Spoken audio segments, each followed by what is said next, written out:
సంవత్సరాల తరబడి ఎన్ని మందులు వాడినా మీ మోకాల నొప్పులు తగ్గట్లేదా? ప్రాణ పెయిన్ క్లినిక్ లో అత్యాధునిక చికిత్స. ఏపీలో కొత్త ప్రభుత్వం పెన్షన్లపై నిర్ణయం తీసుకుంది. ఎన్నికల సమయంలో ఇచ్చిన హామీ మేరకు పెన్షన్లను పెంచుతూ చంద్రబాబు ముఖ్యమంత్రిగా చంద్రబాబు బాధ్యతలు చేపడుతూనే సంతకం చేసిన విషయం తెలిసిందే. పింఛన్ 4000 కలిపి జూలై 1న పంపిణీ దిశగా కసరత్తు జరుగుతుంది.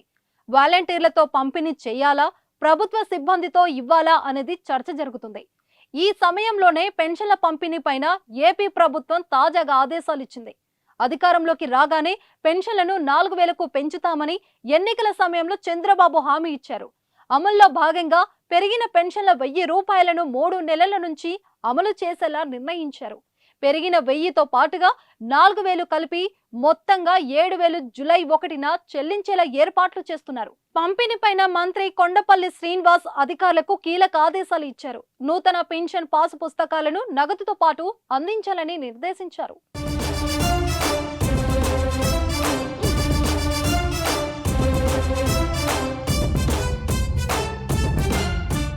వృద్ధాప్య, వితంతు, ఒంటరి మహిళల పింఛన్ 4000కు పెంచుతూ ప్రభుత్వం ఆదేశాలు ఇచ్చింది. ట్రాన్స్జెండర్లు, గీత కార్మికులు, మత్స్యకార వర్గాలకు పింఛన్ పెంపుకు ఆదేశాలు ఇచ్చారు. దివ్యాంగులకు పింఛన్ 3000 నుంచి 6000కు పెంచుతూ నిర్ణయించారు. పూర్తి స్థాయి దివ్యాంగులకు పింఛన్ 5000 నుంచి 15000కు పెంపుదల జరిగింది. తీవ్ర అనారోగ్యంతో బాధపడే వారికి 5000 నుంచి 10000కు పింఛన్ పెంచుతూ ప్రభుత్వం ఉత్తర్వులు ఇచ్చింది. జూలై 1 నుంచి ఈ పెంపుదల అమలు అవుతుంది. ఈ పెన్షన్లను వాలంటీర్ల ద్వారా పంపిణీ చేయాలా, ప్రభుత్వ సిబ్బంది ద్వారా అందిస్తారా అనేది తెలియాల్సిందే. ఈ నెల 24న జరిగే మంత్రివర్గ సమావేశంలో ఈ పంపిణీపైన నిర్ణయం తీసుకోనున్నారు. అదేవిధంగా పెన్షన్ల పంపిణీకి నగదు సమస్య లేదని ఆర్థిక మంత్రి పయ్యావుల కేశవ్ వెల్లడించారు.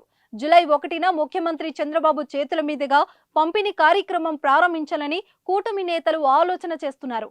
ఇందుకు సంబంధించిన వేదిక ఖరారు చేయనున్నారు. తొలి హామీ అమల్లో భాగంగా జూలై 1న ఈ కార్యక్రమం రాష్ట్ర వ్యాప్తంగా నిర్వహించాలని భావిస్తున్నారు. దీనిపైన సోమవారం జరిగే మంత్రివర్గ సమావేశంలో తుది నిర్ణయం తీసుకోనున్నారు.